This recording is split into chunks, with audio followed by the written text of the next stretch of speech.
We are all familiar with Central Park in New York. It is one of the most popular parks, public parks in the whole world.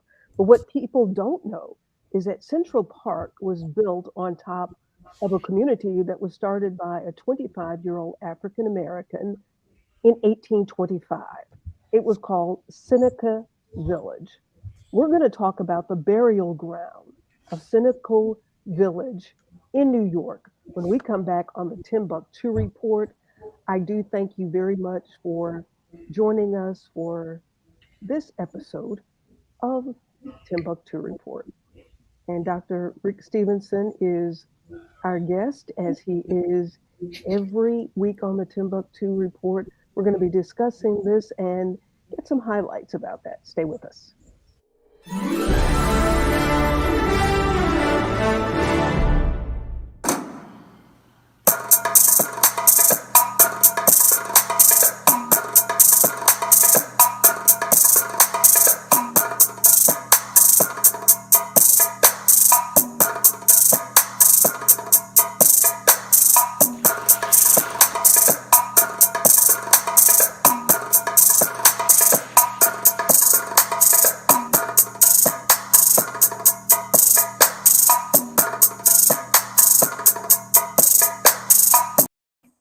Thank you so much for joining us for this episode of the Timbuktu Report. I guarantee you, Dr. Stevenson, this will probably be one of the shows that people will be looking at going, what? What? Central Park in New York, built on top of an African American community called Seneca Village. Dr. Rick Stevenson, who's a professor of African American history and African American studies at the University of Florida. I'm sitting outside, I'm getting that sun It's directly beautiful. on me. I might look a little funny. They look wonderful, actually. Thank you. Dr. Stevenson is also a man of the cloth, and as we do every week, we ask him to take us to the Lord in prayer. Sure. We won't need him after tonight, huh? Telling you. Lord, thank you for another week. We are grateful again for this platform that you have provided for us to bring insight, history, and information and encouragement to our listeners. We pray that all that we do and say will bring you glory in Jesus' name. Remind us of all those lives that were lived and lost in Seneca Village in New York City in Jesus' name. Amen. Dr. Rick Stevenson, you're an African American professor. I, You are a PhD. I am. And prior to us having this conversation, had you heard of Seneca Village? I had not. I had not. And I've been to New York several times. I've been to Manhattan. I've been to Central Park, which I hate. I don't like New York, but had no idea that Seneca Village. Now, I did know about the African American burial grounds there, but I did not know about Seneca Village. Seneca Village, as we pointed out at the top of the show, was started in 1825 by a young man that is said to be the secret Negro brother of Alexander Hamilton. Didn't know that. Right. So this is before the Civil War. Yes. There 18. were free black people, and they buy this land. There was a family that didn't mind selling to Negroes.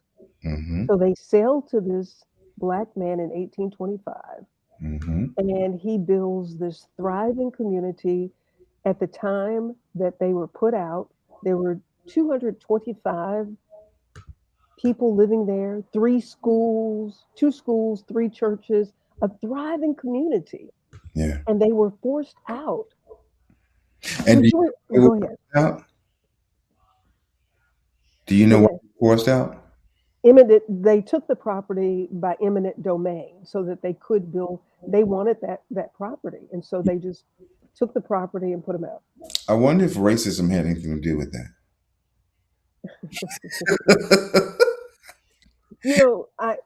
Look, when I see these stories, along with the stories that we've talked about of the other countless African American communities where people were just wiped off the map, literally. Hmm. And then, I think about how the narrative about Black people being shiftless and lazy but here's this 25-year-old man. And by the way, I want to credit my son Brennan for telling me about this story. Hmm. But thinking about Brennan being 26 years old and Brennan starting a community today, Hmm. the fight that has been taken out of us as a people, Yeah.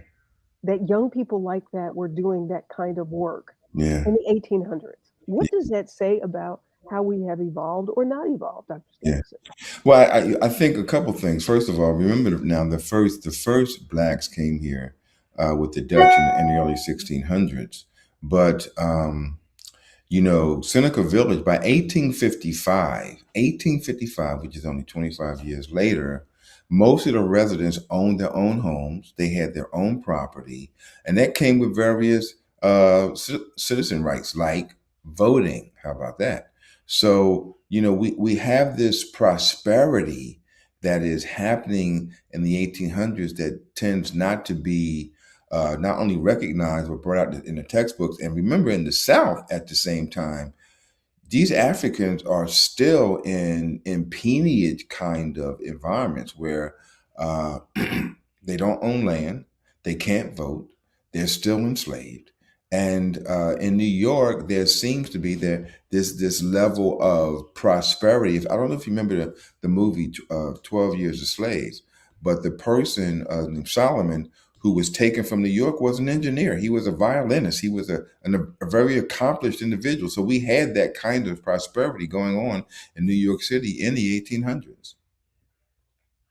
And yet, as we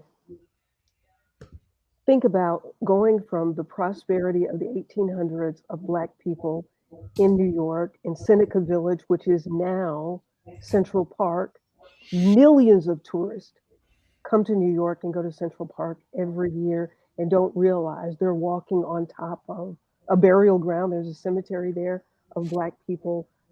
They're walking along a path that was owned by a young Black man.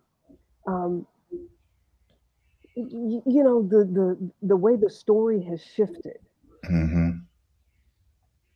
Do you see any parallel with Seneca Village and all of the other African American communities that was torn down, burned down, and what does it do to the African American male psyche for Absolutely. these things to have happened? You mentioned it earlier, the notion of Black people being lazy and shiftless. And every time we separate ourselves for one way reason or the other, and then begin to build, the dominant culture begins to see their prosperity as a threat.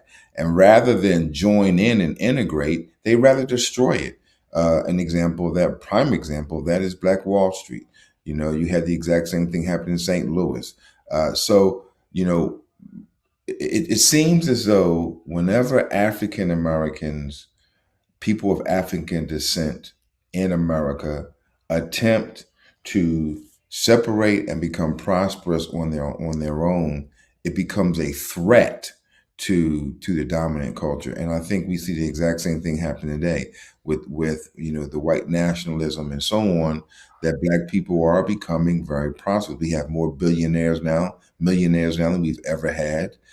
We have more educated Black people now than we've ever had. And so we're in a position to really do it without them. And that seems to be a threat. So in 1825, can you speak to what America was like in 1825 when this young African American, he was a shoe shiner, his name was Andrew Williams, Right. said to be the brother of Alexander Hamilton. What was America like in 1825? Just to show the magnitude of what it meant for a Black person to not only own land, purchase it, and then develop it. Okay, well, first of all, you've got to understand it's primarily wilderness. There aren't any paved streets. There aren't stoplights, stop signs. We don't have Facebook, Instagram, Snapchat. We don't have any of that kind of technology. Two, you have these individuals who are coming, some of them having been here for at least 100 years because the first Africans get here in the 1600s. Matter of fact, Sojourner Truth came here in the early, Sojourner Truth was brought here by her Dutch captives, and the language she spoke was Dutch. And so you had this multilingual group of individuals who are in a foreign country trying to make it, and yet they figured out. I think that one of the things that you mentioned about um, Andrew is that he was a shoe shiner, and that was a way to make a lot of money. You know why? Because the streets were muddy. They were oftentimes very unconstructed, and people, especially men, businessmen, their shoes would get dirty. So a way of making a little bit of money was to shine shoes. When I was a kid, my dad taught me to shine shoes. Excuse me. And I remember when I was younger, he would take me down to the shoe stop. There was a trolley and the bus intersection on my block, and he would let me go down there after school with his shoe shine box, and I could shine shoes for 25 cents. So this young man was a free black American, and there were many other free black Americans who were fleeing and doing the kinds of things that you were talking about, doing these skills that did not require anybody's permission, anybody's certification, these kind of skills that we also lost. Seneca Village was a place of opportunity for Mhm. black people who were trying to escape um, racism from other places, and they found a safe haven, they thought, in Seneca Village. And you know what else happened? Even in Seneca Village, there were Irish and German immigrants who lived there because where the idea of whiteness is still in its early stages. People were still separated by culture and clan. So the Irish were different than the Germans, than the Dutch, than the Swedes and the Spanish. So you have these little pockets, if you will. It's not until this whole notion of white supremacy becomes the way of being American that people begin to move from their clans to this idea of whiteness versus persons of color.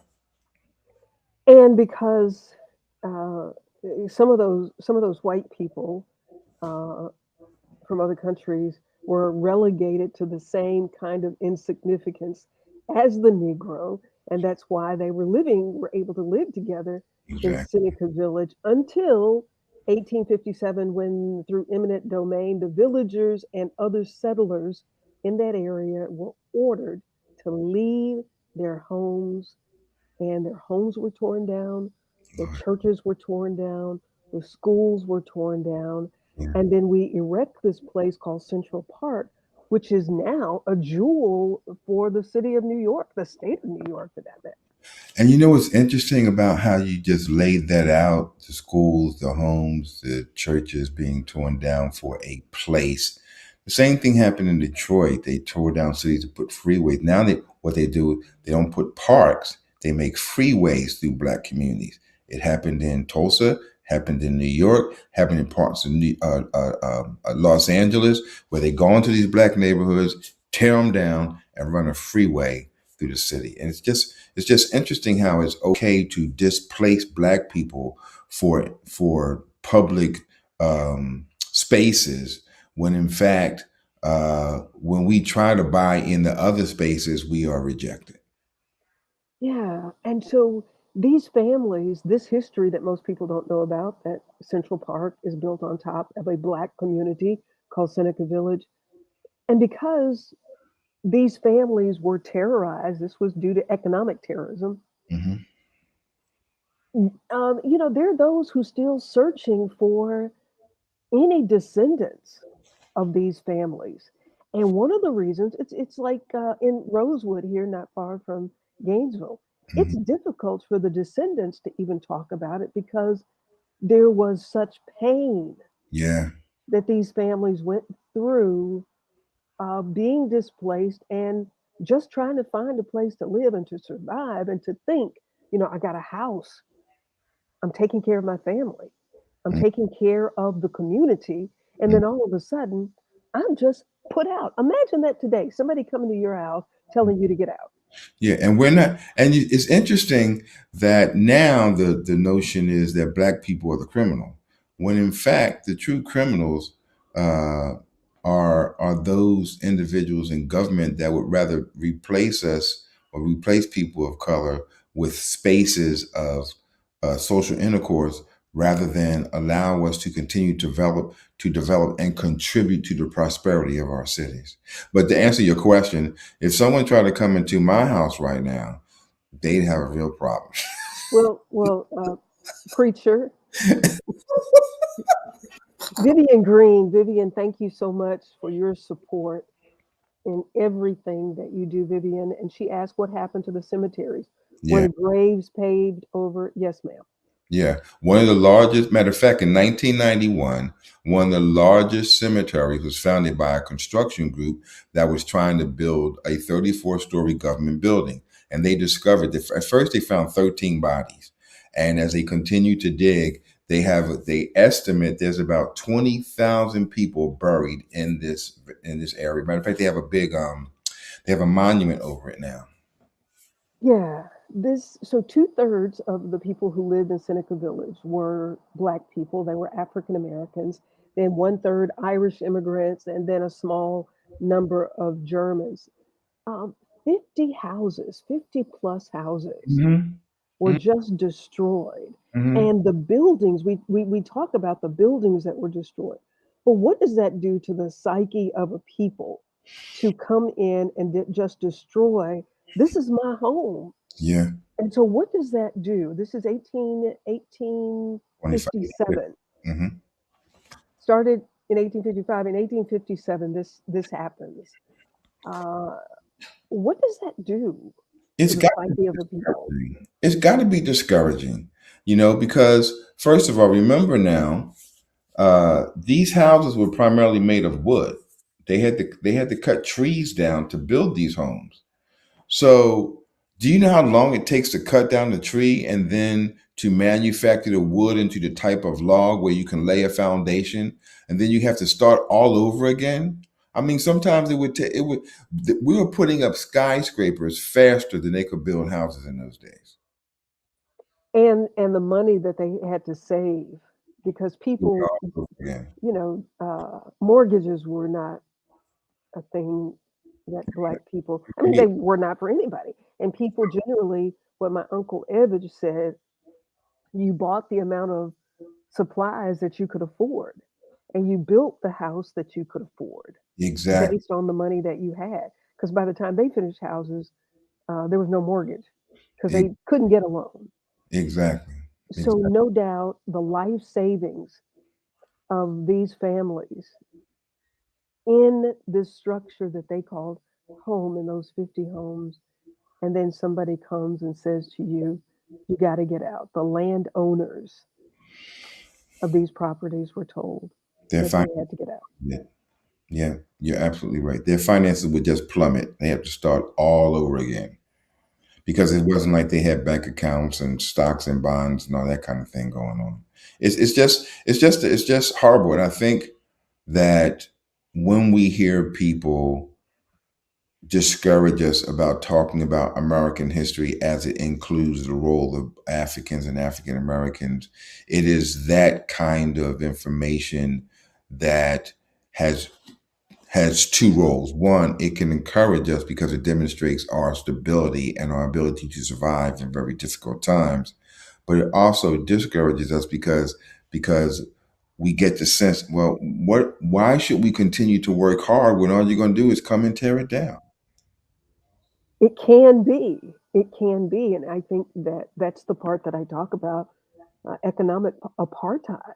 Hmm. Black people in the United States of America have been under economic apartheid and domestic terrorism and the DNA of fear that exists that if you do try to achieve too much, it will be taken or you will be cut down. You're getting too big for yourself. You're getting to be uppity. Unless you buy into the system, then you do your best to be their boy or their girl, and that's okay as long as you toe the line. But if you attempt to build something that is not only separate but independent and independently wealthy, that becomes a threat. Vivian Green asked earlier about the burial ground that were there. There were two grave and burial plots in Seneca Village, and so we think of cemeteries as part of history.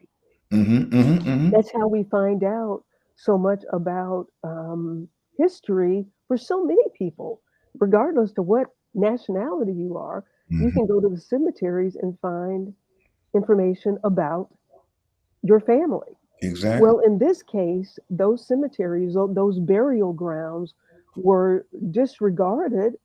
And in Central Park, New York today, there are people who are walking on top of those cemeteries in Seneca Village. If you're Mm-hmm. just joining us, we're talking about Seneca Village that was built in, started by a 25-year-old African American man in 1825. And there, at the time that that land was taken, at the peak of that community, Hmm. 225 residents, three churches, two schools, and three cemeteries currently exist under Central Park in New York. That's amazing. Blacks were forbidden from being interred within the city's boundaries. They pushed them, just completely pushed them out. You're talking about in New York, and then they start to create the intentional ghettos in places. And if you don't know any better, Mm-hmm. you think that that's all you can do. But Mm-hmm. if this was done in 1825, Mm-hmm. before the Civil War, Mm-hmm. and now this settlement, I don't even want to say it's largely forgotten. It's not forgotten. We didn't know. Right. It's not, you can't forget it if you don't know about it. Right. But in the video, there was a great grandson Mhm. who was on a tour, and the tour guide said something to the effect of, "We're looking for descendants." And the wife raises her hand and says, "I'm a descendant." Yes. Amazing, Yes. right? Yes. Yeah, they started some archaeological digs in Central Park because Hmm. they, now that this has come out, they're starting to do archaeological digs, and they found relics of the Black families that lived in Seneca Village, now Central Park. Um, there is a conservancy that is starting to erect monuments to um, give recognition. But I think about even more than that, much more than that. There are some people who are descendants who are still carrying that pain, who may not know why I don't want to be promoted, Wow, wow, who wow. don't know why I'm uncomfortable doing too much Hmm. or doing what somebody else might think is too much. Hmm. They don't even understand why I don't want to achieve that I am just okay right here. Hmm. Yeah, Isn't yeah, that something? yeah. That is, that level of complacency is something that Dr. DeGroy talks about in post-traumatic slave syndrome. And I wonder, I'm glad you brought that up, because I wonder if there's a way in which we can begin to encourage Black people to think about, when you feel like you've run out of gas, what is actually motivating that? Yeah. Is it the fear of success? Is it the fear that your success will cause you even more strife? Hmm. What is it that I remember? I was talking to a friend of mine, and they were saying to me, "You don't ever stop learning. You're constantly driving." And I said, one of the things that drives me is I was told I couldn't do it.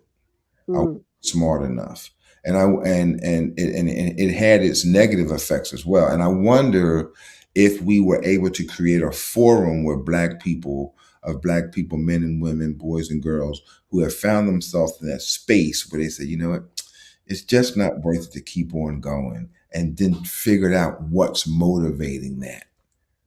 Dr. Rick Stevenson, professor of African American Studies and African American History at the University of Florida. We're talking about Seneca Village. It is beneath Central Park's concrete pathways, it's nice little grassy hills, Mm-mm-mm. and the running paths, the bike trails that millions of people visit every year in New York City. And it is on top of the ruins of Seneca Village, an old African American settlement. Dr. Rick Stevenson, you ask a question. Um, I think that because so many African Americans don't even understand it, because who was going to tell us?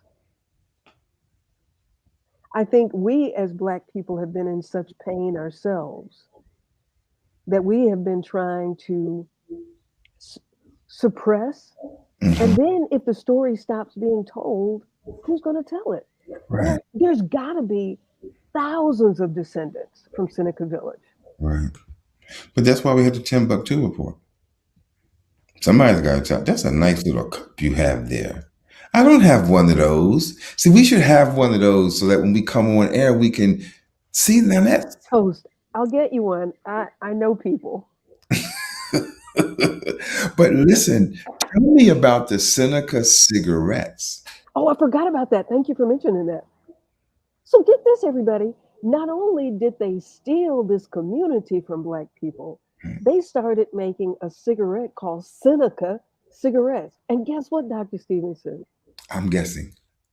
It is one of the, according to what I've read, it is one of the most toxic cheap cigarettes on the market. I guess. Poor Black people, I'm telling you, poor Black people smoke Seneca. Wow. They don't know, well, poor other people too, but they don't know that it is named after a Black community, and it is one of the most toxic cigarettes on the market. I'm going to have to find a pack just so I can put it in a glass frame or something. Where Yeah, I'm going to find. I don't think I've ever seen. And if I did, I didn't pay attention to it. well, it's probably, oh, you can find it. You can find it. You just haven't been looking. Yeah, I'm going to find. I'm going to find a pack of Seneca cigarettes. I'm. And on the pack of Seneca cigarettes, named after this Seneca village where Black people were run out and they built Central Park, on the pack of cigarettes, this deadly pack of cigarettes is like the skyline of New York, or like like you're seeing New York from Seneca Village, Right. Crazy. and it's just it's baffling to me. But if you don't know, you don't know. Yeah. But we're here to tell you that beneath Central Park's concrete is a Black community started by a 25-year-old Black man, and the city was called Seneca Village. Unbelievable. If you're watching and you know anybody that might have any connections to Seneca Village, we would love to talk to them. Any relatives in and around New York. But I guarantee you, it's the pain. It's the pain that has silenced people, and they just haven't talked about it. So Crazy. we have to look for healing. Um, and I'm just thrilled, Dr. Rick, for you to be able to help shed some light on this systematic, Yeah. You know. systematic form of oppression of a people just because of the color of their skin. Yeah, and Seneca comes from the Iroquoian language, the Iroquois Indians up in New York. Uh, Mhm. that also suggests that there must have been some kind of intercourse between these African Americans and the Iroquois Indians at that time as well. Well, there are many stories in American history that does not get told about the relationship between the Negro, Hmm. the runaway slaves, Hmm. and the Native Americans, Exactly. and how that got squashed and silenced. That's another show too. Each week we come up with a new idea for a show. That's why we have you. You're brilliant. Oh, is that what it is? Yeah. And again, I thank Brennan, my son Brennan Marshall, senior, 26 years old, doing some research and text me and said, "Mom, I think you might find this interesting." He said, "Have you ever heard of Seneca?" I was like, Um, is it a medicine?" right. Right. Because I didn't know.